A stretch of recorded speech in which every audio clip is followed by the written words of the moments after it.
So hello student, आज के lecture से हम स्टार्ट करेंगे context free grammar and language को। तो ये अब आपकी नई लैंग्वेज है जो हम पढ़ने वाले हैं। अब तक हमने देखा था कि कैसे एक रेगुलर लैंग्वेज आप क्रिएट कर सकते हैं, और रेगुलर लैंग्वेज को कौन एक्सेप्ट करता है? Finite automata. ठीक है।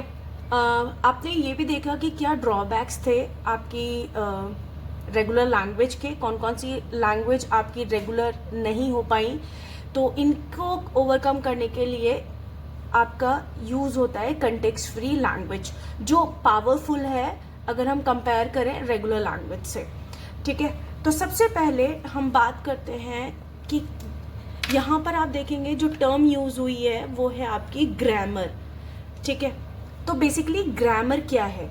तो अगर हम ग्रामर के लिए बात करें, तो अभी तक अगर मैं किसी भी लैंग्वेज के टर्म में बात करती हूँ तो आपके पास कुछ अल्फ़ाबेट्स होते हैं। अगर हम बात करें इंग्लिश और हिंदी की, ठीक है, तो आपके पास है A to Z अल्फ़ाबेट्स हैं, और इन्हीं के बेसिस पर आपने कुछ वर्ड्स बनाए हुए हैं। ठीक है। अच्छा, ये वर्ड्स हैं फाइनाइट, जो आपने ऑलरेडी डिक्शनरी में अपने मेंशन किए हुए हैं, और वो टाइम टू टाइम डिफाइन भी होती रहती है।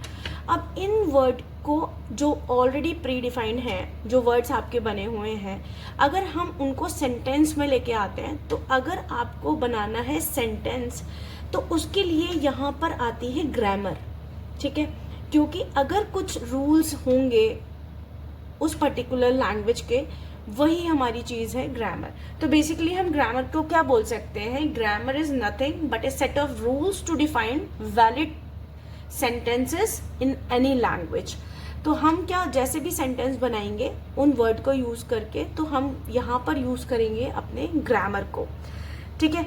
अब ग्रामर से हमारी सेंटेंस स्टेटमेंट, आपके सेंटेंस और स्टेटमेंट जनरेट हुए। हम यहाँ पर ये भी बोल सकते हैं कि इस ग्रामर के बेसिस पर आपने लैंग्वेज क्रिएट करी। ठीक है। अब यहाँ पर आपके पास है कंटेक्स्ट फ्री लैंग्वेज, मैंने शॉर्ट में लिख दिया है, और कंटेक्स्ट फ्री लैंग्वेज जनरेट करेगी कंटेक्स्ट फ्री ग्रामर, जनरेट करेगी कंटेक्स्ट फ्री लैंग्वेज को। अब क्योंकि हमारे पास कोई लैंग्वेज है ना, तो उसको एक्सेप्ट करने के लिए भी कोई मशीन होनी चाहिए। तो जो कंटेक्स्ट फ्री लैंग्वेज को एक्सेप्ट करेगी वो है आपकी पुश डाउन ऑटोमेटा। ठीक है। अगर मैं रेगुलर लैंग्वेज के टर्म में बात करूं, क्योंकि आप थोड़े फैमिलियर हैं, तो हमारे पास थी रेगुलर ग्रामर, जिसने जनरेट करी होगी रेगुलर लैंग्वेज, और इस लैंग्वेज को एक्सेप्ट करने के लिए आपके पास क्या था? Finite automata. ठीक है। तो अब हम देखने वाले हैं कैसे एक ग्रामर को हम रिप्रेजेंट करेंगे, और कैसे एक CFG आपकी लैंग्वेज क्रिएट करेगी, कंटेक्स्ट फ्री लैंग्वेज। और फोर्थ यूनिट में हम, इसकी नेक्स्ट यूनिट में हम देखेंगे कि कैसे हम इस लैंग्वेज को एक्सेप्ट कराने के लिए PDA यूज करेंगे। तो बेसिकली हमारे जो ग्रामर है वो एज ए जनरेटर है, जो यूज करेगा क्या, जो जनरेट करेगा लैंग्वेज, और PDA हमारा क्या हुआ, और ऑटोमेटा अगर हमारा क्या हुआ, एज एक्सेप्टर, जो इस लैंग्वेज को एक्सेप्ट करेगा। ठीक है। तो अब हम देखते हैं कि कैसे हम अंडरस्टैंडिंग करते हैं किसी भी एक ग्रामर को। तो बेसिकली कंटेक्स्ट फ्री ग्रामर या कोई भी एक नॉर्मल ग्रामर को हम 4 टपल में डिफाइन करते हैं, और वो टपल्स क्या हैं आपके? V, T, P and S। अब देखो V क्या रिप्रेजेंट कर रहा है? A finite set of non terminals. ठीक है। और हम बोल सकते हैं वेरिएबल्स, जो जनरली रिप्रेजेंट करते हैं हम कैपिटल लेटर्स से। तो A, B, C, D, या जो भी आपके कैपिटल लेटर्स में आपको जो वैल्यूज मिलेंगी, वो किसे डिफाइन करेंगी? हमारे नॉन टर्मिनल को, और वो V के अंदर आएंगी, V टपल के अंदर।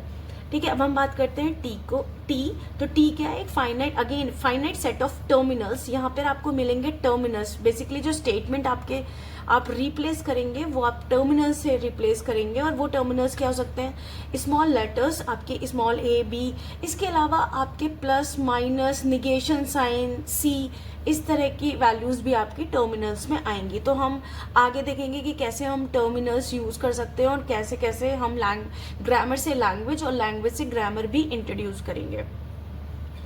अब है आपका स्टार्टिंग एस है आपका स्टार्टिंग सिंबल। जैसे हमने रेगुलर लैंग्वेज में और फाइनाइट ऑटोमेटा में देखा था कि ऑलवेज जो स्टार्टिंग होती थी वो इनिशियल स्टेट से होती थी, तो क्यू नॉट हम हमेशा जो भी हम स्ट्रिंग जनरेट करते थे, आप स्ट्रिंग को पास कराते थे, वो ऑलवेज स्टार्ट किससे करते थे, इनिशियल स्टेट से।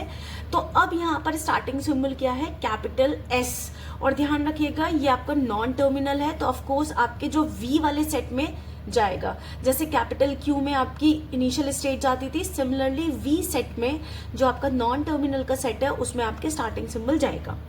अब पी है आपके पास सेट ऑफ रूल्स, और जिसको मैं बोल सकती हूँ प्रोडक्शंस। अब प्रोडक्शंस को लिखेंगे कैसे, आप किसी भी कंटेक्स्ट फ्री लैंग्वेज को प्रोडक्शन में इस तरह लिख सकते हैं, basically alpha tends to P, ये एक तरीके का प्रोडक्शन हुआ। अब अल्फा में क्या जा सकता है और बीटा में क्या जा सकता है। देखो अगर मैं बात करूं एक वैलिड प्रोडक्शन की, तो वैलिड प्रोडक्शन में आपका जो अल्फा हो सकता है वो बिलोंग कर सकता है किसी भी वी वेरिएबल को, और टर्मिनल में से किसी के भी क्लीन क्लोजर को। एक वी का मिलना मैंडेटरी, और अगेन उसके बाद भी आपको क्या मिल सकता है, वी और टी का टर्मिनल आपको मिल सकता है। और अगर मैं बीटा की टर्म की बात करूं तो इसमें आपका जो वैल्यू मिलेगी वो भी आपकी वी और टी का क्लीन क्लोजर मिल सकती है। अब इसमें पॉसिबिलिटीज क्या क्या है, ये वैलिड का है प्रोडक्शन क्या क्या हो सकते हैं, बट वो प्रोडक्शन कब आपके कंटेक्स्ट फ्री होंगे वो हम यहाँ पर डिस्कस करेंगे। तो एक प्रोडक्शन आपका अगर वैलिड प्रोडक्शन है वो आपका अल्फा टेंड्स टू बीटा हो सकता है। वहां पर जो अल्फा होगा वो आपका मिनिमम, देखो यहाँ से आपको क्लीन क्लोजर नल मिल सकता है, यहाँ से आपको क्लीन क्लोजर नल मिल सकता है, बट वी मिनिमम आपको वी तो मिलेगा। मतलब वी मेरा कोई भी वेरिएबल हो सकता है, वो चाहे ए हो चाहे बी हो। इसके अलावा इनिशियल आपके टर्मिनल हो सकते हैं अगर यहाँ पर कोई क्लीन क्लोजर चला होगा। इसके अलावा आपका दो वेरिएबल भी हो सकता है जो आपको इस वाली वैल्यू से मिला होगा। अगेन इसके बाद भी आपको टर्मिनल भी मिल सकता है और आपको कोई वेरिएबल भी मिल सकता है। तो ये जो वैल्यूज हैं वो आपकी रिप्रेजेंट कर रही है अल्फा को। तो अल्फा की इतनी पॉसिबिलिटीज हैं जो एक प्रोडक्शन आपका वैलिड प्रोडक्शन होगा। इसके अलावा अगेन वी जो बीटा की वैल्यूज हैं tends to beta, right hand side की वैल्यू आपकी क्या हो सकती है, वेरिएबल और टर्मिनल का क्लीन क्लोजर हो सकता है। तो सबसे पहले मुझे क्या वैल्यू मिल सकती है, मे बी मुझे नल मिले, कोई वैल्यू ही ना मिले। इसके अलावा मुझे कॉम्बिनेशंस मिल सकते हैं वेरिएबल के भी और टर्मिनल के भी। तो कुछ इस तरह के वेरिएबल्स भी मेरे वैलिड प्रोडक्शन का काम करेंगे, ठीक है। लेकिन जब हम बात करते हैं कंटेक्स्ट फ्री लैंग्वेज की और कंटेक्स्ट फ्री ग्रामर की, तो आपके जो प्रोडक्शंस होने चाहिए वो ऑलवेज इस कैटेगरी के होने चाहिए। इस कैटेगरी के मतलब क्या है कि जो ऑलवेज अल्फा मिलेगा वो अब आपको एक सिंगल ही मिलेगा और एक सिंगल वी ही मिलेगा, ठीक है। आप देख सकते हैं कि जो अल्फा है वो बिलोंग कर रहा होगा वी को, और वी भी एक सिंगल ही है। तो ऑलवेज आपके जो प्रोडक्शन होंगे वो लेफ्ट हैंड साइड में ऑलवेज एक वेरिएबल होगा और वो एक सिंगल वेरिएबल होगा। इसके अलावा जो राइट हैंड साइड में वैल्यू हो सकती है वो आपका again V variable and terminal का कॉम्बिनेशन के साथ क्लीन क्लोजर भी हो सकता है। तो इसका मतलब ऐसा हो सकता है कि ए मुझे क्या दे, नल दे। इसके अलावा ऐसा भी हो सकता है कि मुझे एक टर्मिनल मिले, या फिर टर्मिनल के अलावा मुझे ऐसा भी हो सकता है कि टर्मिनल के साथ मुझे वेरिएबल्स भी मिले, ठीक है। ये सारे कॉम्बिनेशन होंगे, ये वैलिड आपके कंटेक्स्ट फ्री ग्रामर के प्रोडक्शंस हैं, ठीक है। आई थिंक मुझे लग रहा है कि आपको समझ में आया होगा ये वाला पॉइंट। अब हम देखेंगे आगे कि कैसे आपके पास अगर ग्रामर गिवन है तो आप कैसे उस ग्रामर को लेकर कैसे आप उसको लैंग्वेज क्रिएट करेंगे, और अगर आपके पास लैंग्वेज है तो आप उस लैंग्वेज के बेसिस पे कैसे आप ग्रामर क्रिएट कर सकते हैं। तो यहाँ पर एक एग्जाम्पल है जहाँ पर हमारे पास ग्रामर गिवन है। Consider grammar G equals to VT PNS where V equals to S। तो यहाँ पर सिर्फ वेरिएबल में एक ही आपका वेरिएबल है S, और जो आपका स्टार्ट सिंबल है यहाँ पर जो आपका T है टर्मिनल, उसमें जो वैल्यूज हैं वो है आपकी A, B, और प्रोडक्शन आपका है S tends to ASB and S tends to AB। तो हमें देखना है कि हमारी लैंग्वेज कौन सी कंस्ट्रक्ट होगी इनके बेसिस पे। तो ऑलवेज आपकी जो स्टार्टिंग आप देख रहे हैं कि आपको जो स्टार्ट होगा वो ऑलवेज S से स्टार्ट होगा, और यहाँ पे बाई चांस की बात है कि जो वेरिएबल है वो सिर्फ और सिर्फ S ही है। तो आप देखेंगे कि S आपको एक तो डायरेक्टली टर्मिनल दे रहा है, और वो स्ट्रिंग क्या है A, B। ए बी, ठीक है। और सेकंड आप एस को रिड्यूस कर सकते हैं एस बी एस से, ठीक है। तो अब अगेन मैं अगर एस को रिड्यूस करूं ए बी टर्मिनल से तो क्या होगा यहाँ पर ए बी, ठीक है। अगेन आपको जो स्ट्रिंग मिल रही है वो कौन सी मिली है, ए बी बी। आप इसको डेरिवेशन की तरह भी देख सकते हैं ट्री फॉर्म में, कि मैंने एस को सबसे पहले जो एस का प्रोडक्शन था वो है आपका ए एस बी, और आपने फर्दर एस को वैल्यू पुट करी ए और बी से, ठीक है। तो आपको जो स्ट्रिंग जनरेट हुई है वो आपको कहाँ से हुई है, आप जहाँ ऑलवेज चलते हैं लेफ्ट टू राइट, तो ए बी एंड बी, ठीक है। अगर मैं दूसरा डेरिवेशन देखूं तो जहां पर एस अगेन रिड्यूस होगा ए एस बी से, और मैं अगेन एस को डायरेक्टली टर्मिनल नहीं दे रही हूँ क्योंकि मुझे नेक्स्ट वैल्यू चाहिए, तो मैं अगेन एस को इसी वाले प्रोडक्शन से रिड्यूस करूंगी ए एस बी से, ठीक है। अब मैं एस को टर्मिनल वैल्यू से रिप्लेस करूंगी ए बी से, तो अब जो वैल्यू आई है वो टर्मिनल वैल्यू क्या आई है, A and B B B, ठीक है।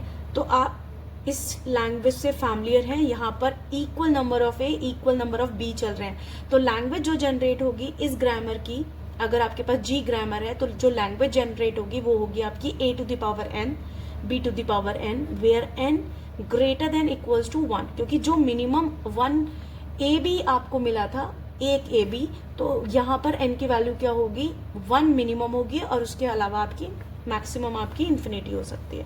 तो ये लैंग्वेज है अगर आपके पास ये ग्रामर है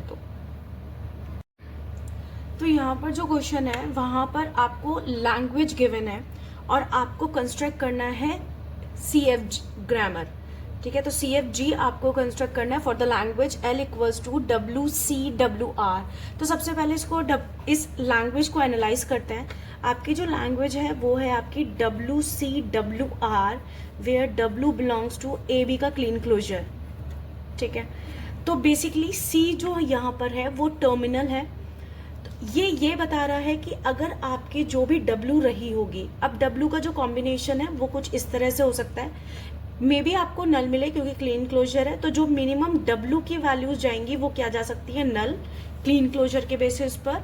अगर मैं ए लेंथ की बात करूं तो ए आ सकता है, बी आ सकता है, ए आ सकता है, बी आ सकता है, और ए बी के कॉम्बिनेशन आ सकते हैं, ठीक है। कुछ इस तरह की लैंग्वेज आपकी स्ट्रिंग्स आपको मिलेंगी इससे।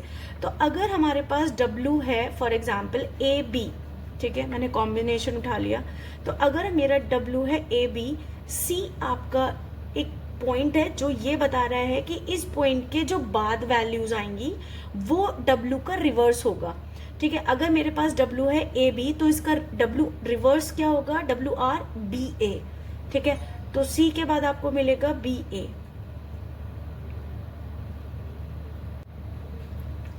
ठीक है। तो बेसिकली इसके अलावा और कौन कौन से पैटर्न्स हो सकते हैं, अगर मेरे पास ए बी ए का कॉम्बिनेशन है, डब्ल्यू मेरा ये पॉइंट है, तो सी, अब जो मेरा रिवर्स डब्ल्यू आर होगा वो इसका रिवर्स होगा, तो ए बी ए। तो मेरे पास इस तरह की लैंग्वेज है, अगर ये लैंग्वेज है तो कुछ इस तरह की स्ट्रिंग्स आपकी जनरेट होंगी और मुझे इसके लिए प्रोडक्शंस बनाने हैं, ठीक है। तो अगर मैंने प्रोडक्शन बना दिए तो उसके बेसिस पे मेरी ग्रामर भी डिफाइन हो जाएगी। तो सबसे पहले स्टार्टिंग सिंबल एस आपका आना है। आप देखेंगे कि जो पैटर्न है वो कुछ इस तरह का है कि स्टार्टिंग अगर ए से होगी तो एंडिंग भी आपकी ए पर हो रही है, ठीक है। अगर मैं कुछ इस तरह की स्ट्रिंग्स लूँ जहां पर स्टार्टिंग बी से हो रही है, तो अगर मैं रिवर्स करूंगी तो आपको एंडिंग भी बी पर मिलने वाली है। तो आपके पास दो ऑप्शन है, अगर आपकी स्टार्टिंग ए से हो रही है तो एंडिंग भी ए पर होगी, या फिर स्टार्टिंग बी से हो रही है तो एंडिंग भी बी पर होगी, ठीक है। तो मैं कुछ इस तरह के पैटर्न्स लिख सकती हूँ, या तो मुझे ए एस ए मिलेगा, अब एस को मुझे कैसे रिड्यूस करना है वो मैं देखूंगी आगे, या सेकंड मुझे स्टार्टिंग सिंबल हो सकता है मुझे बी से मिले, क्योंकि मेरे लिए ये फिक्स नहीं है कि डब्ल्यू आपका ए ही होगा, वो ए भी हो सकता है और बी भी हो सकता है, तो मुझे बी मिले, ठीक है।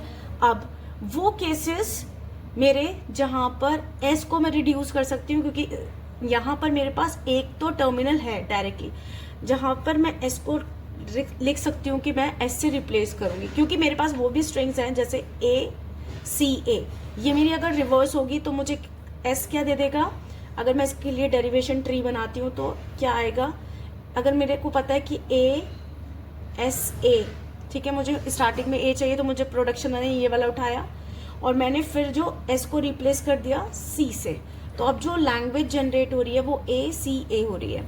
अगर मेरी लैंग्वेज है आपकी कुछ इस तरह की, तो मैं कैसे डेरिवेशन बनाऊंगी, सबसे पहले मैं एस का प्रोडक्शन ये उठाऊंगी क्योंकि मुझे स्टार्टिंग में चाहिए बी, और बी एस, बी से मैं इसको रिप्लेस करूंगी एस को।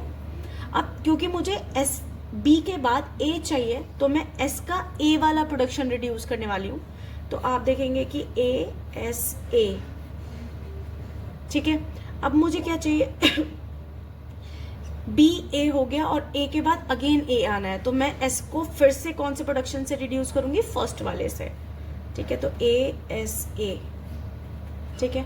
और अब आप देखेंगे कि ए के बाद आ रहा है सी, तो मुझे पता है कि इस सी के बाद डब्ल्यू का रिवर्स ही होना है, तो मैं यहाँ पे कर दूंगी एस को रिप्लेस सी से, और जो मेरी लैंग्वेज जनरेट हो रही है वो क्या हो रही है, आप देख सकते हैं B A C A B, ठीक है।